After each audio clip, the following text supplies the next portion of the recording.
Hi guys, welcome to the podcast. Welcome. Back. Thanks for having us. And we're here. Why don't you guys introduce yourselves? I like how let's start with that. Sure. Yeah, I'm Wyatt Iden. I'm a content creator. I've been creating content online for a couple of years now. I specialize in man-on-the-street content, and throughout this podcast, you're going to get to know me, and I'll get to know these guys. Love that. My name is Bo Schweitzer. I go by Bo Show on the internet. I started short-form content creation about a year ago, kind of working in between man on the street and Midwest-based content, and kind of deciding in the next half year where I want to take it going forward. I love that. How old are both of you guys? 25. 25? I'm 25 as well. Two little young bucks in the house today. Yeah. I love that. Well, I wanted to get you guys on the cast and just kind of talk creativity and kind of talk about I really see what you guys doing as a huge part of where creative content is going and how people are really. For my thing is traditionally I came up in photography. I don't know if you guys know my story. No, I don't. I've said it on here before, but I'll give you a really quick rundown, right? So I moved to New York City when I was 20. I went to a photo school and then I moved to New York, worked in the studio scene in New York City. Met my mentor, this guy by the name of Mariano Vivanco. He's kind of a bigger fashion photographer guy. He's from the UK. Met him in New York. Worked with him for 3 years in New York. Then he moved me to London. I spent 3 years in London with him, and I filled 14 passports, not 14. I filled 3 passports, went to 14 countries. Jeez. A lot of Vogue editorial, very high end stuff. And then from there, I moved from London to LA.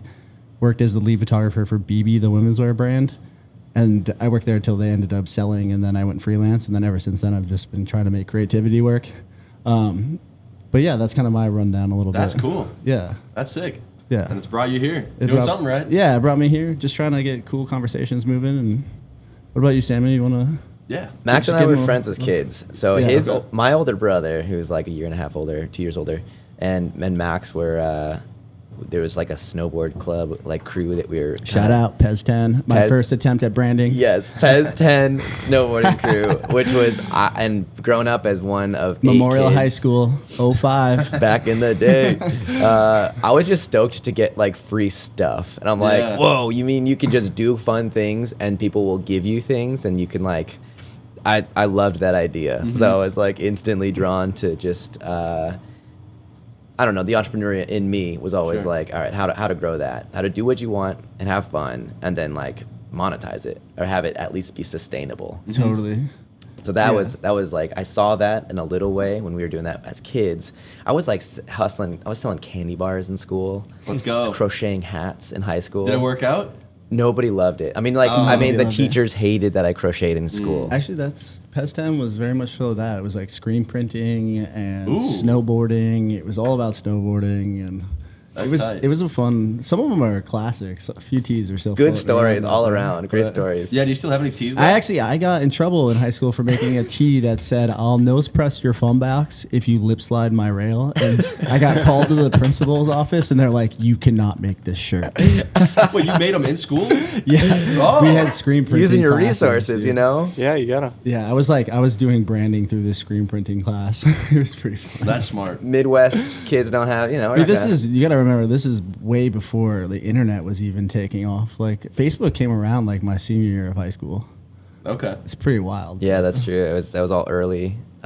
We have so many more tools to build these days. Yeah. And access information, which is. And that's what I think is so cool about having you guys here is you guys are making impact on the internet. And I'm always around here. I'm always kind of pushing this is kind of a global thing. That's why it's so nice to have the internet, because now you can really build your personal brands anywhere. Mm-hmm. And so it's cool to see people like you guys who are out there actually doing it here in the local Wisco area. It's it's cool. Yeah. How did you get into it? It's surreal. So I think we're the first generation that grew up with social media. We saw people turn it from something that's fun to a career, and I always thought that was just the coolest thing ever. And if I could get into that, I'd love to. And my college career, sophomore year, I just started posting random videos, and then it was me, him, and my brother. We all just started posting random videos on an account, and just every day, just consistency. One day a video got 200K views. It was the craziest thing in the world to us, So fun. First time getting traction. And then What'd from you there, feel? What'd you feel when that happened? What was the like? Oh, dude, I was in the dorms at the time in school, and everybody, I was like, yo, guess how many views it has? Guess how many views it has? Like, I was just pumped. I was just Everybody telling else was everybody. hyping you up because they're like, well, they were more "Are you so watching making fun this? of me. You I was an watching this?" RA at the time, and so all of my residents were like, oh, okay, cool, nice. Yes, And it yes. was just a video of me putting my phone into a box of mirrors. Something just really basic, but it was just a cool looking video, and so I think that's why it got views. Yeah. But for me, it was just the craziest thing ever. I remember calling him about it, just like every 10K views, like, this is crazy. So you got hooked. Yeah, we got hooked. Literally, Yeah. from there we got hooked, and we just kept posting and posting and posting. you were like, and I'm posting. dropping out. I'm dropping out. This is it. This is the answer. Well, Freedom. it was convenient. I didn't need to drop out because I posted that video probably like February, and then the next month, March 2020, COVID. So we all got sent home. Oh damn, it was like perfect timing for It you was to kind of get into amazing that world timing. too. Yeah, That's one way to like kind of support that. I mean, you were forced to focus on something. I think Exactly. everybody during that time either dug into a skill or got a pet or something. You know, like Yeah. it was one or the other. I made a Exactly. book. I made an overindulgent book. Yes. how'd that go? It went really good. Yeah, it was a great. I shot 100 people for it. It's 240 pages. It's called Angles. Awesome. It's cool. I'll have to show it to you after this. Yeah. It's a good piece.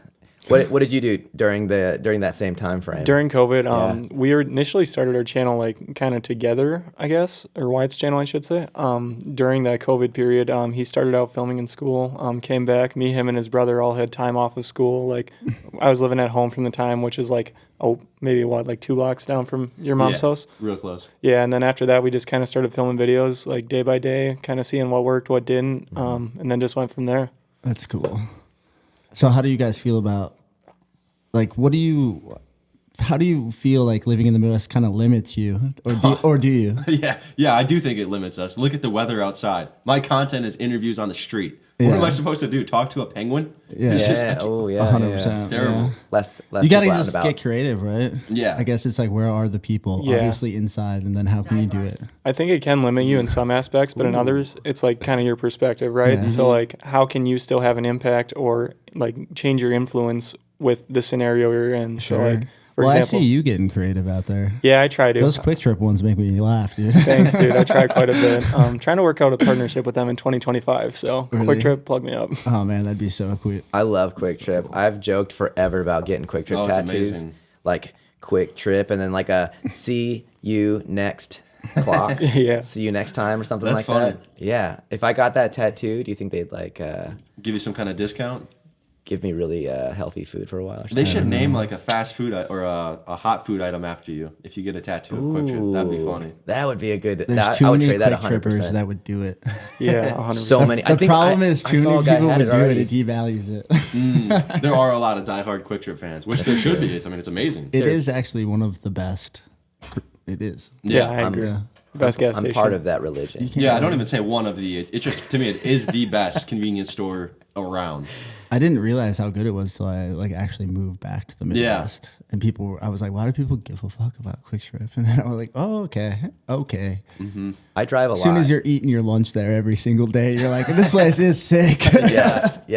I think one of the things they do best is they like listen to their consumers and they're willing to try new items, even if it's something out of left field, such as like a blueberry donut flavored chip. They're still willing to give it a try, and it's like, I think that's the way funny. more brands should work: is listen to their audience. They've got consistently clean bathrooms. Yeah. That's one of my things. That is so underrated. Aesthetic. like cleanliness is, they do a good job of like being consistent across the Midwest. I do drive a lot, so it's like I feel safer going to a Quick Trip than the who knows what's Yeah. next to it. That's part of it for me. Free air is huge. Driving around, always flat tires, especially in the winter. Knowing you can go to KT, fill up free air.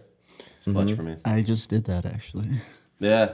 Yeah. The first couple months of this year, me and Wyatt spent traveling kind of out west, and then worked our way back east to film his content since it's too cold to film it here. And he does like on the street in-person interviews.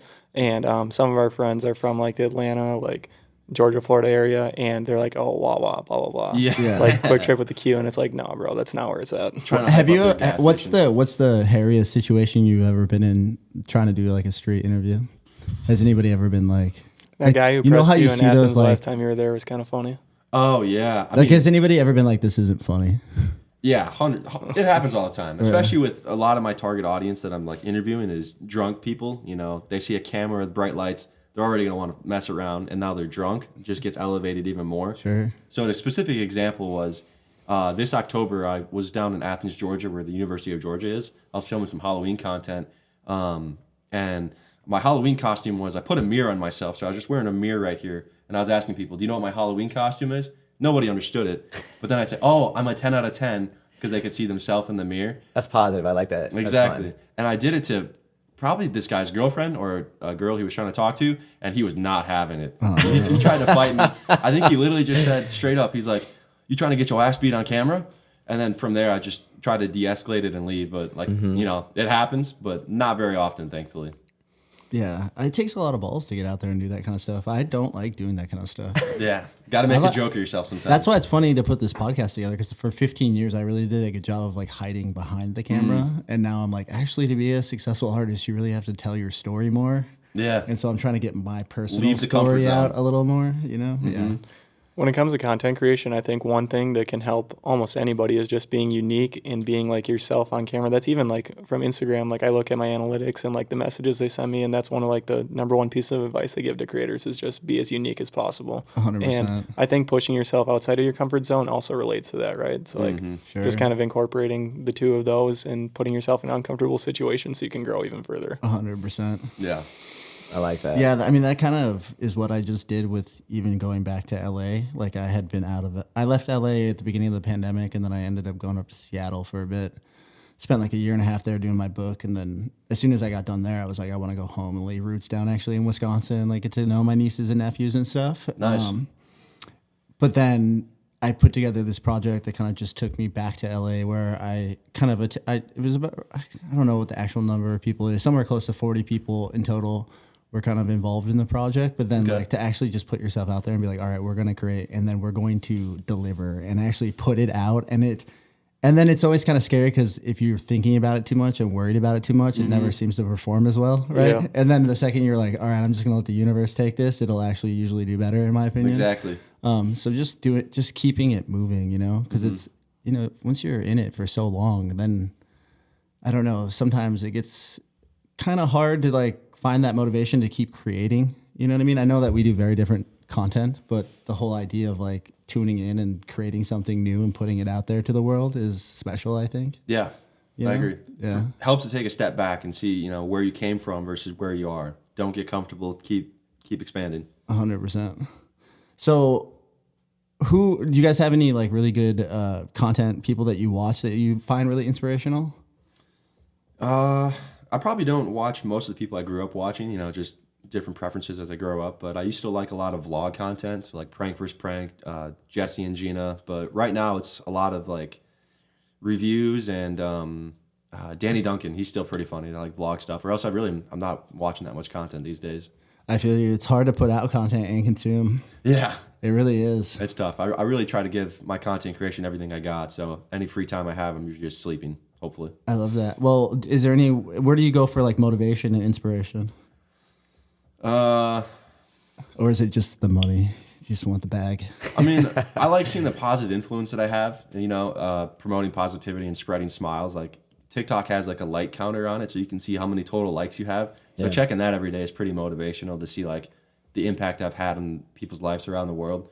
And just, you know, going outside and people telling me they've seen my videos and they like this thing or this thing or this thing. It's cool to see it like in person, to see like the actual, you know, like a physical reward for what you've done. It's a smile on someone's face. So it's like an energy that comes from that connection. And just spreading joy, like knowing that you made someone happy from Yeah. something that you like worked on. even during the videos, you know, at the end of the video, people just, they're smiling and happy and laughing because of what we just did. And that's just a huge thing for me. Yeah. Let me ask you a personal question, because I'm not actually on TikTok. Do you Sure. think it's too late to grow on TikTok? No. Do you think I'm fucking up and I need to get on it? Yes, Yes. 100%. Yeah. To give you an example, our one roommate right now, he was previously posting shot collar videos. So he'd be like completing a task, wearing a shot collar, and then just like basically his reaction throughout the video and while he was completing the task was like the duration of the video. Completely switched it up like, 4 or 5 days ago probably? Yeah. And now he's filming videos where he approaches people in like Walmart or like public settings and he's like, for $20, would you scream as loud as you can? Yeah. And his videos have been popping off. He started posting them, and I think his first like 4 or 5 whatever he's put out has gotten over like 100,000 views each, gained like 6,000 to 7,000 followers over the past 2 days. That's amazing. That's wild. Yeah. That's very quick really approach. fun content though too. It is. It's really entertaining to watch and be a part of. I mean, even just like help him film, just like seeing him approach people and like seeing their reactions. Oh, the filming part is a little awkward for me. Just standing there. We went to a library last night, and he was paying people to scream in a library. That's just so weird. It's shocking. That's what I mean. It's really, you got to be kind of brave to go for that kind of Yeah. content because you have to be like, okay, I know people are gonna get mad. Exactly. it ruffles some feathers. That's the fun of it, though. That's what like people get to observe. Yeah. And Well, like, I'm oh, still wow. very intrigued by TikTok, and I think it's something I Sure. need to move towards. But I've been kind of that I don't want the Chinese government to have every single piece of data I have on my phone at Yeah. all times. So I haven't put it on my phone. But now I'm kind of like, maybe I want to sell my soul and just keep growing. The trade-off could be there. They do pay the most per view, so They do. if you're looking for a little side hustle. How is that changing right now? There seems to be a lot of Well, I think it's the online future. information Sorry to cut you change. off. That's okay. Yeah. Hold that thought though. I want to hear what you were just saying. Yeah, keep going. As that's changing right now, do you guys see Yeah. big changes in like how you're approaching that, like Monetization on platforms? monetization and like I don't know, are there like big legal changes happening or ownership things that are like percentages that are now going more in your favor or less in Sure. your favor? Well, I'd say the biggest change for TikTok is everyone knows the buzzwords, TikTok being banned, this and that. I'm not too concerned about a countrywide ban, nationwide ban. I'm more concerned about a statewide ban. Like I think Montana, it's illegal to have TikTok on your phone now or Okay. something. I don't know. This could be just That is another Titles. reason I was hesitant because I kept hearing like in January TikTok is going to be done. In the They're US, going to be flocking gone. to another platform. Yeah. Be the person to grow on that platform. And I'm like, don't- is this true? don't let a rumor be the reason you don't start or you don't. No, make it. 100%. No. Well, yeah. it's also like it's hard to do multiple platforms by yourself 100%. and create the content and produce the content and edit the content. Yeah. So I've been like, all right, let me strategize this a little bit more. Yeah. You got to do what works for you. Yeah. I agree with you. It's kind of put me in a weird position because I'm not monetized on TikTok yet or my YouTube, and my Instagram has my biggest following, except they don't pay directly to creators. Yeah, Instagram Yeah. is terrible with it. Yeah. So it's like, do I want to transform my content to fit what could monetize me the quickest, or do I want to do what I think is going to be best in the long run, just produce the content that, regardless of platform, like I have videos, like my most popular video, I think it has like 6 million views on my Instagram, and then my other one has like the same video on TikTok has like 900,000, but then I'll get other videos that get like 1 million on my Instagram, a couple hundred on TikTok, and it's Yeah. like it's kind of trying to curate for the algorithm, I guess, while also not going too far out of like your current reach on what, in my opinion, like, or for me personally, I should say, for my Instagram, which is my most successful platform. Sure. Yeah. It's definitely like you got to figure out how to curate it because my balance is I'm trying to figure out like how could I take that content, the raw content, Yeah. and then filter it obviously for those platforms, right? And then I'll focus on all of them because I think for me I'm almost 38. Or wait, Sure. no, I am 38. I'm almost 39. I don't like saying it. But everybody your age and younger is on TikTok. So then it's Yeah. like, you know, and then also Instagram has been really nasty to me in the past. And so I'm like, maybe it is kind of time to go where the people are going. You know what I mean? Like, Yeah, I'd say why not? You want to stay relevant. You don't Or want to just be in some front of old more man, people. right? So like all platforms, I think is kind of the Yeah. is Yeah. what I'm getting. I got you It's here, not like Wyatt. How betting many on one how many horse. platforms do you currently post to? I post on 16 platforms right now. Let's go. I don't even know 16 platforms. That's wild. just- How many of them are monetized? I wouldn't know. Less than 6. Because I would say. I'm debating. I'm like, do I work on a platform that I can't monetize? Is it worth it? It is worth it. Think about it, because if you post on one platform and you get an audience, that'll help you get an audience anywhere else. People Yeah. are going to recognize you and see you. And you have the post done. Why not post it somewhere else as Exactly, well? Why yeah. not spend the That's- 20 seconds and post You it did the there? work. I'm with you there. As long it's as you don't kind of have to like tailor. what would Gary Vee say?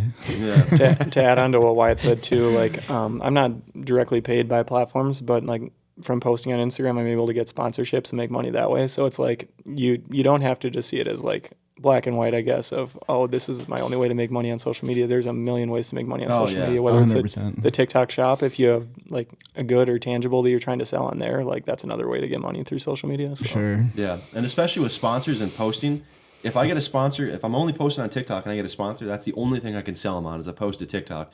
But if I'm on 16 other platforms, I can say, yo, I'll charge you additional to cross-post it to another X amount of followers, and I can do that for 16 different platforms. Or if I get a sponsor, that our price range don't match up, our audiences don't match up, I have 16 different options to sell them on. So we can guaranteed find something that will work for them. Sure. So it just opens up the doors for that is opportunities a lot more. 100%. So yeah. 100%. Yeah, I'd recommend get on TikTok for sure. Yeah. I've been realizing it lately because my dad says it a lot, like, oh, that ship has sailed, this and that. Well, you've been saying that for 10 years. So if you would have started when you first said it, you'd be way better by now. You'd have it done X, Y, and Z. Yeah, 100%. And then it's like I have the content. Yeah, exactly. So then it's just like And you probably have a backlog of content. I do. My archive is deep. Also, who knows what platform is going to be up next, and then you can just transform all your old content to that platform, and maybe you're one of the first people to pop off on there, and that's 100%. the big difference maker in your whole life. How do you guys feel about Dana White joining the board of Meta? Oh, I didn't even know I about didn't that. even know about that. Just happened. Well, good for him. I hope it's And then not too much. Zuckerberg came out going, they're going to make Facebook and Instagram a free speech platform. Saw that. That was cool. Yeah. Yeah, I like it. I've been censored really heavy on Instagram. They actually took an organic 24,000 follower account away from me, literally Why? for no reason. I guess because it was too sexy, even though I see like ratchet shit in my feed every day. Yeah. And like I don't think my work is that edgy. Like some of it fine, a little edgy, but like not compared to what you see on every other page. Like Right now it's crazy. It's really not. And then they just one day I couldn't log back in, and then I had a manager in LA who works with a bunch of big people that have followings like you guys. And he works directly with Facebook, and Facebook literally was like, he's never getting that account back. That's crazy. That's insane. It was called visualdirt. Dang. R.I.P. Yeah, R.I.P. Yeah, moment of silence for that. Touching back to the Dana White thing, he's someone who like it seems like I don't pay a lot of attention to like what he creates, but I do see clips of him where he's like, oh, we'll make this fight happen because I'm gonna pay the fighter like the right amount. So it's just like someone who's driven by results and stuff like that. I think that could take Facebook in a better direction. But Yeah. I guess we'll see. Yeah, I just like his the way that he took the UFC and like made it this next level thing, and like how he's just kind of uncompromising, and or like the way that he took the UFC during COVID and like actually kept it moving. Yeah. When every other sport they were like, we're shutting you down, and he's like, fuck this, I'm renting an island. You know Yeah. what I mean? Like I just like that about it, and I always thought Facebook was donezo. Like with for a while. No, I was on the same page. I'm so wrong on that. Yeah, no, I think I am. I think they could make a pretty good comeback. Makes Oh, me yeah. hopeful for the future, for art and for content to be what it was created to be. The fact checkers seem to put like a damper, yeah. so everybody had to cater to one direction. Yeah. Like they have to cater to this, and that's not art. If you're trying to create something, and it should be what it is. It shouldn't be driven by monetization, or it shouldn't be driven by anything else. It should be in and of itself kind of like organic. Yeah. And if like the platform that is the biggest platform or at the time is saying you can't do X, Y, and Z, otherwise we're not going to support the art, it definitely shapes like the way society is going to look at that art and 100%. how it's going to be created. So just to as a curator, as somebody who wants to just like support it, get it out, that's optimistic for me. Yeah. That seems like a good direction I agree. for overall. Yeah. One of my friends who creates a lot of like Zen related content, he had his TikTok taken down at 900,000. After that, Full Send and Nell, kind of related to Dana White too. They basically said like, fuck this, like we like this guy's content. They brought him onto their YouTube channel, and he was kind of able to rebuild his accounts back through that. And I'm like, yeah, I feel good for him, but I'm like, even I think it was 2 or 3 days ago, Bloomberg on their front page, they're like, oh, there's like these Zinfluencers who are having like a negative effect on like children and stuff like that. And it's like, in my opinion, ultimately it's going to be the person's choice. I don't think he's creating content that's necessarily like curating to that audience, but I don't know. I guess it's up. I to mean, it everyone's does make interpretation. zinning look cooler for sure. 'Cause some of those are so funny. But I will add this. On top of all of it, he created his own caffeine pouch brand. So it's like he's kind of trying to curate people away from nicotine in a sense too. So Sure. it's like I don't understand. There's basically a big like debacle on it where front page of Bloomberg, they're like, he's doing this, he's curating the kids. And it's like, I don't necessarily think that's the case. Yeah, I don't know. Think about the views that article got, though. That Yeah. journalist is catching a bag because of that. So it's like they're doing the same thing, but for a different. The negative. problem Yeah, is they're finding the their- Zin their boys angle. are not going Yeah. to care. No, exactly. It's So like, it's not hurting his demo. I don't disagree with you. I think it gives him more content to speak on. However, from his past of having his TikTok taken down, like at what point does that person creating that article like is the trade-off worth it for them to have that big of a negative effect on someone else's life potentially? You know what I mean? Yeah, no, I think it's just cancel culture and what they're just trying to like put control over these people, and it doesn't really work. Speaking of people that lost, have you ever heard of the Legion of Skanks podcast? No. So they're huge on YouTube too, and they're like a comedy podcast, but they're pretty raw. They're like they're a live New York City show from New York. It's called Legion of Skanks. They've grown a YouTube account 3 times to 100K, and YouTube keeps taking it away. Oh, That's man. wild. They were just talking about it on the last one. They're like, this is our 3rd account at 93. Like, we've had 3 accounts at 100K. Like, They're just stressing right now, Gotta getting get to a that new mark. platform. all over lane, Yeah, yeah. all over what should be free speech. You know, like they're Right. making jokes. They're not like, they're funny dudes. They're not. That's tough. You hate to see it. I mean, I would honestly just give up on YouTube at that point. I know, but We've all grown up in like the world of marketing, advertising. that of- YouTube monetization fed. that keeps them there. Yeah. Yeah. No, it's 100% fair. And, you know, you see it in comedy a lot where people like, they kind of bite their tongues to like, because they don't want to get demonetized. And that's the Or tough like, part. you hear Theo Vaughn talk about too, like if you can just keep it in that appropriate for everyone range, you get a lot more. Yeah. Yeah. At the end of the day, it is a job for people. As fun as it is, you know, you still got to make money at some point. So 100%. you gotta do what you got to do sometimes. There's like a threshold of like, all right, I've done what I needed to do. I've now it's like I almost am above that. Now I have to cater to everybody else. Like Yeah. there's like that kind of level of success in certain areas, as whether it's like music or a podcast channel or comedy. You kind of yeah, you have to make it in a way like monetarily, or you're Yeah. self-funded where you're like your money comes from somewhere else. That's nice. Having Which like a is- loss leader or something like that. That's kind of my mind on it, is like, all right, keep the money, like invest well on your way up, and then once you have that little bit of freedom, like don't let the art be tainted by Yeah. what people want to like steer, you know, because there's always going to be factors. There's always going to be people wanting to like, I'm going Control to it. use this for my advantage, and that may be good or bad for everybody else, but it doesn't matter because that's my angle. I Right? was just listening Yeah. to a podcast about this too, and they were like talking about creativity and like, or it was Tarantino talking about executives in Hollywood, and he's like, yeah, they're like bad girlfriends. Like they like you, they want you, but then they want to change you. Yes. You know what I mean? Yeah, Where yeah. like That's not crazy. that's not necessarily why you work, right? Yeah. No. You That need wasn't to have the, the that wasn't freedom. the vision in the beginning. Yeah. I go back to Rick Rubin's book that he was talking, the Creative Act, that Not he talks about letting the art be the art. Otherwise, it's commerce. If you're doing it for something else, if you're doing it just for the money side, like let that be commerce. But let your making money make money. Let your art be art, and Yeah. keep those ideas separate. Otherwise, it. it's not pure. You know. Sure. So like, have fun with it. Do what you want to do with it, and chances are that's also going to bring the monetization because you're Yeah. enjoying what you're doing. You're not feeling like you're working for somebody else. You're working for what's, you know, your natural inspiration, I agree. and push for that. And also there's a little bit of a high of like, you know, you see the reaction of people, the connection, you see Yeah. that you're positively affecting. So there's like a lot of fulfillment in how you do that as well. And you know, other areas, the monetization side of it is just a part of that. But that's not the main. That's never been the goal, really. I think agree the with fun of it creating. too is like kind of just learning it all. There's so much to learn and figure Yeah. out, and then it's like you're trying to crack a puzzle. You know what I mean? Like, yeah, you crack it even and then at- they change like- it all. Yeah, That's how it exactly. goes. with That's social pretty media. much it, right? That keeps you going.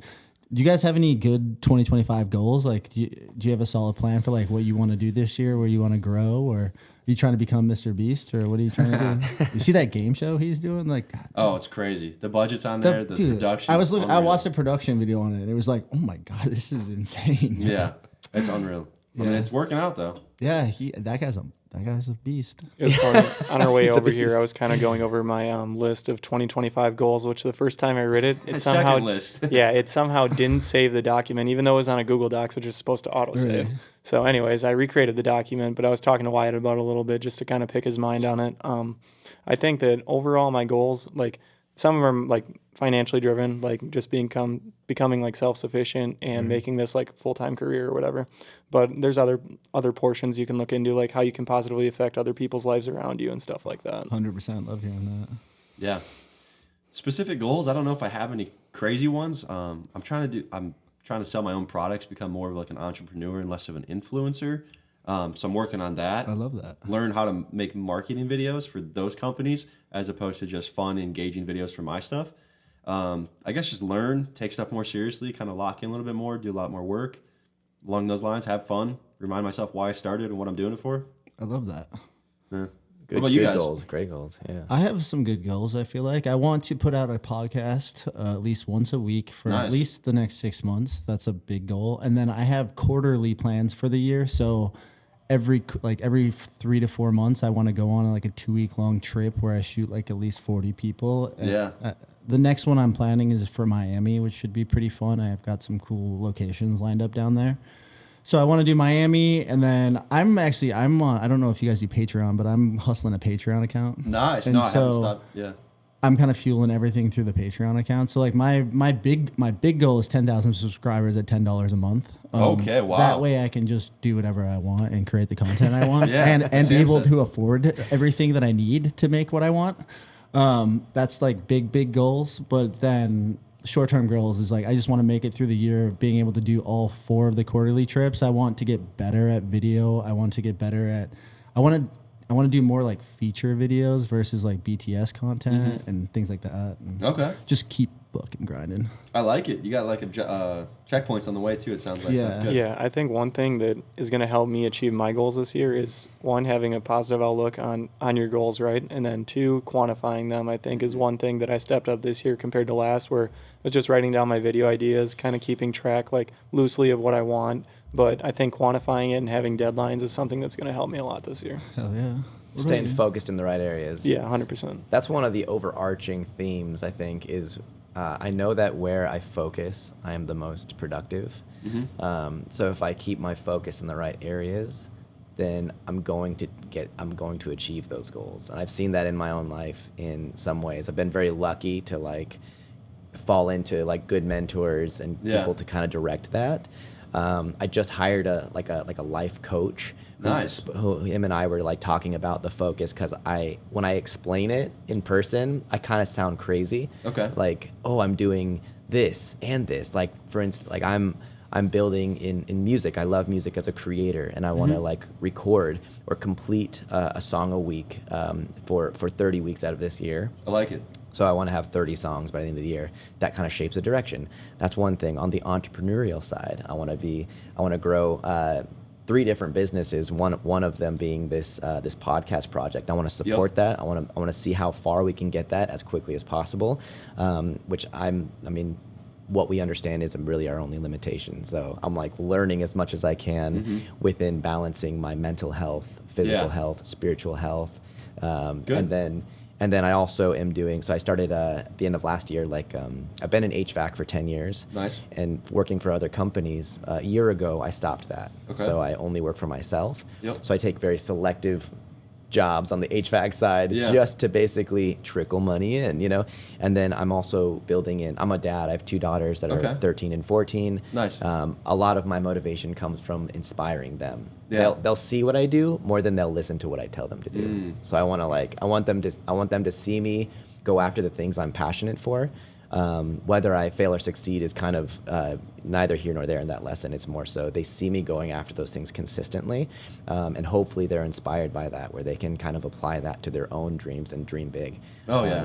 And then I've also feel like real estate wise, I did a house flip in Colorado. That's awesome. After a while, after doing running into some money with investing from crypto, so I took like crypto profits, put it into a house, flipped that house. Moved back here to the Midwest 2 years ago. Eau Claire, I love the OC, Midwest OC. This place is amazing. The people here are amazing. And part of the reasons that I never wanted to move back here are all the reasons that I also love it. So you I guys never thought I'd be back, to be honest. same. Can't blame you. I had a conversation with God in my mind that I'm like, I'm never moving back to this place. Never, ever. And I moved away twice. Yeah. And moved back twice. Okay. What's the So- biggest reason pulling you back though? Family. Family. Family, and there's also kind of a bubble of speaking about focus. There's way less distractions here. Yeah. And I do like I love getting away, getting into like the woods and nature and space, Yeah. having this like mental like there's a freedom in that in a way. So when I was in Colorado, I was up on a mountain. I bought a house for the last 2 years, and I was up on this mountain, and I really fell in love with how much space there was. It was silent. I'd go outside, and you just didn't hear anything. There'd be wind, and there'd be coyotes. That's nice. I loved that.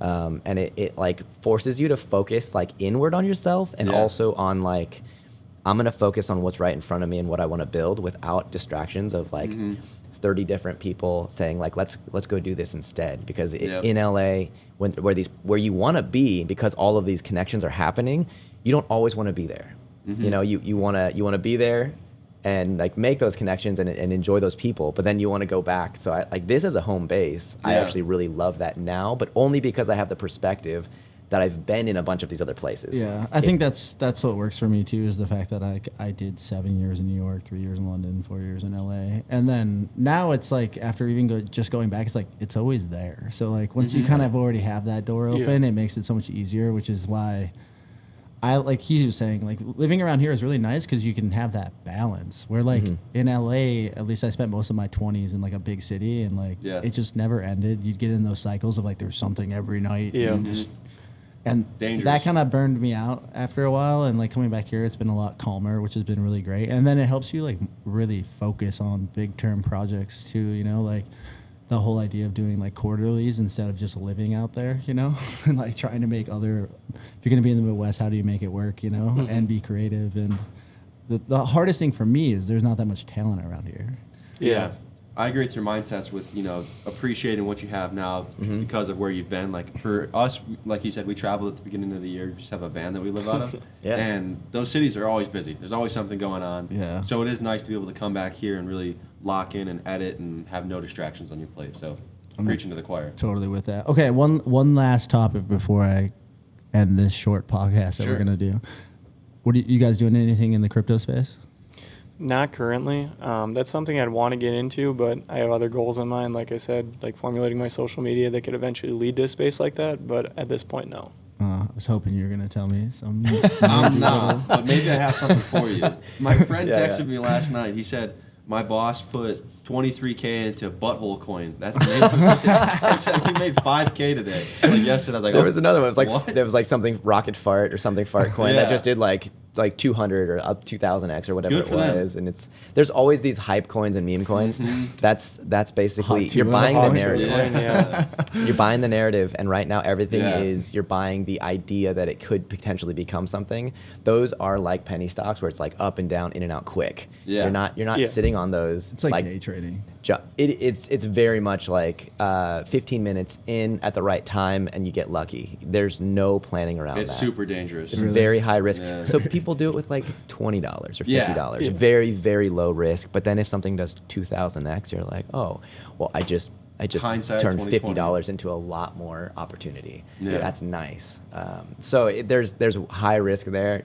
I don't play with that much at all. I do play in it a little bit. But you said you made good money on crypto because you I got a have. house flip. Oh, yeah. So what Yeah. brought you to crypto the first time then? So I was trading stocks for 2 years. I just had like a Vanguard account, and I was trading for myself, just individual stocks, learning concepts, and I did about 30% a year, which was Nice. a great percentage, especially with traditional mindset. Sure. But when you're trading with like maybe $1,500, that's not super exciting. You're like, Yeah. oh, 30% of $1,500, but consistency, right? Like that's a big thing. And then I fell into the crypto in about late 2015, early 2016, when a friend of Good mine's time. like, it was during a bull run, and I just happened to put in like $1,000 that year into 3 different projects, and it Nice. did 900% in like 5 months. That's insane. So that was like, all right, can I replicate this? Is this actually something it's worth knowing about? So I started paying myself, essentially, planning to lose money, to learn and pay attention. I know that if you put money into something, at least for me, I will pay attention. Yeah. Nice. Friends of mine were like I don't sports bet. Like I don't really watch a lot of sports, but then they're like, if you want to know a sport, put money down and you'll know everything about that sport in about 2 games. You will pay attention. So you're paying yourself for an education, essentially. And I looked at crypto the same way. And it just continued because I saw trends, the same macro movements, the same psychology of people moving in and out. It's like startup businesses essentially. That's cool. And so you can basically literally bank on the narrative of what's in front of people, and there is risk. So anything with like blue chip stocks, the markets, housing, commodities, everything has risk. And then systems, I look at more so systems of utility now as value. So it's like, you're selling the shovels, not mining looking for the gold. That's what I do in the digital space now. So, and that's worked out really, really well. That's awesome. And you just look at a couple different drivers. Like Bitcoin's the biggest, right? The first, the most recognizable. So people are like, oh, Bitcoin is crypto. It's like, well, yes, it is, but that's just one commodity. That's like one tool. It has one very specific use. Crypto space, there's 5,000 different projects that are being built right now. So what brings value to that? It's not actual utility yet, but it's very slowly shifting to that as governments and bigger pockets like investment companies and banks all see this as like, okay, this is the shovel that's gonna actually help solve these other problems of like real world assets, tokenization of things, transferring money and having like security and having security in data is massive right now. So those are the things I look at, and I've been able to. So when I did a house flip, I sold that house. I was lucky enough to like pay off, so I didn't have any debt, and I put half of that reinvested at the time, which was like $50,000 or so into a diversified like portfolio of what I understood already, and that's like 75% of that into like Bitcoin, Ethereum, Solana, and then I did 25% or more like 20% onto these like altcoins in specific narratives, and then like less than 5% on like meme coin, hype coin stuff. Like I still hold Shiba and Doge and like Bonk and like these other, I don't have high hopes for those, but because of what I've seen them do in the past, it's like, it's worth the risk. And that's really that's what the stocks showed me. And very early investing it's all like risk management. How do you understand your risk? If it all goes to zero, what happens? Just understanding that and then not being reactive to the like markets, because it's like it's a yo-yo up a mountain essentially on the right projects. And I've ridden it down, I've ridden it up. Now that this is the third cycle I'm going through, it's like I see other people freak out and I'm like, you're doing it wrong. Like, I hope you have a good community of people that can advise you. I just know right. I told my uncle and my dad to buy it $2,500 Bitcoin? For Bitcoin, yeah. No way. Swear to God. Unreal. Swear to God. Everybody's got stories about that. Like, I did buy in early, which was like that helped. Yeah. I was around all these kids because we were working on a startup called Honeybum, which was like a fast fashion startup, and I was the third person there. And so the kids that were putting it together, they had made money off Bitcoin on like the first rush of it, where they made like a fuck ton. Like I think this kid made like $5 million or something. Oh like my that. gosh. Yeah, like a crazy, Good for them. a crazy amount. And so then they were putting a bunch of it into it. So they were telling me, and I was like, I don't have capital, bro. I'm broke. So then I was like telling everybody I knew, I'm like, yo, get in on this. Yeah. Like, The capital is less important than not as important as the concepts and what you learn. So start with like the dollar and like looking at what drives markets. You can even play with fake money where you have no money in, and you're just looking at like, if you start paying attention, a lot of people don't even want to start. They're like, if there's too much, it's a lot. And that's part of what I want to talk about, with people who are curious, and just kind of advise like, here's how I would start if I'm going back 10 years. Yeah. Because there's always volatility, there's always opportunity in that space, until everything comes crumbling down. But that's not your concern at that point. So we don't think about that scenario. Yeah. It's so tied in. So what I would start with is paying attention to how things move, like the concepts. Like just understanding your risk, and if your risk is like 50 cents, where you're not emotional about 50 cents, start with 50 cents. I agree. If it gets you like your mind starting to like pay attention, that value is way more valuable, which is what I accidentally learned through 9 years of paying attention. I haven't really gotten into the crypto space, but I want to like start doing little micro investments and then Oh, I was thinking will about my help you. nieces and nephews like over Christmas, and I was like, wouldn't it be cool to like start a crypto wallet for them and like just start putting, instead of buying them like some bullshit thing, just put $25 in Bitcoin in it Yeah. every time, and be like, who knows where it'll be in 18 years? Yes. Yeah. Put it on like a ledger. Don't even look at it.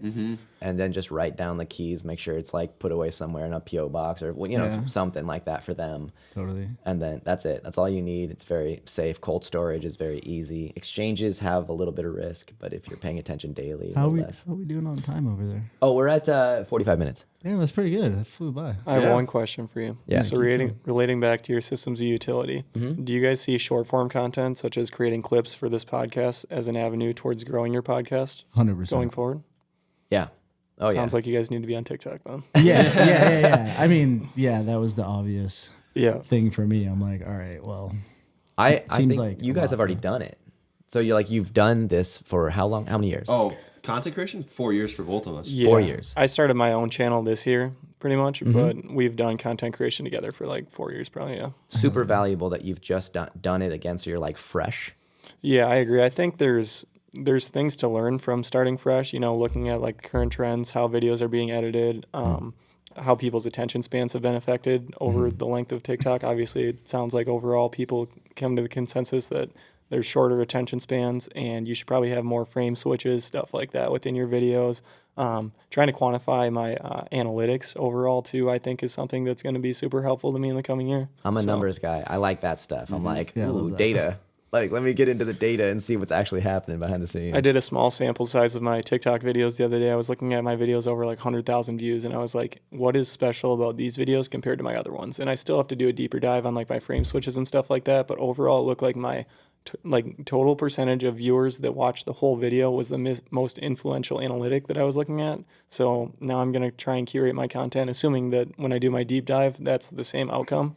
I'm going to curate my content on how I can get people to watch the full length of a video. People bring people. So, like, views bring more people. So Yeah. people see, okay, this has a lot of views. It must be good. That- That psychology. That, and if like the algorithm picks up that someone's watching the full length of a video, it's probably going to deem it as a good video, if you will. Is that all authentic, or is there like bots, or like can you buy views? You, or Oh, something? yeah. you So can. they sell 'em. That's not something I'd ever be interested in, but But that is something that you're saying is a driver for other people. So if you like put out something when you're just starting and you're like, oh, this now has 500,000 views and it's brand new, it must be good. Is that something that you would like recommend to other people, or is it something that you're like, nah, stay away from it, just build? Or does it depend on how you're building? I think for your long-term success, growing your audience organically is the biggest piece of advice probably that I could give someone. I So also agree with that.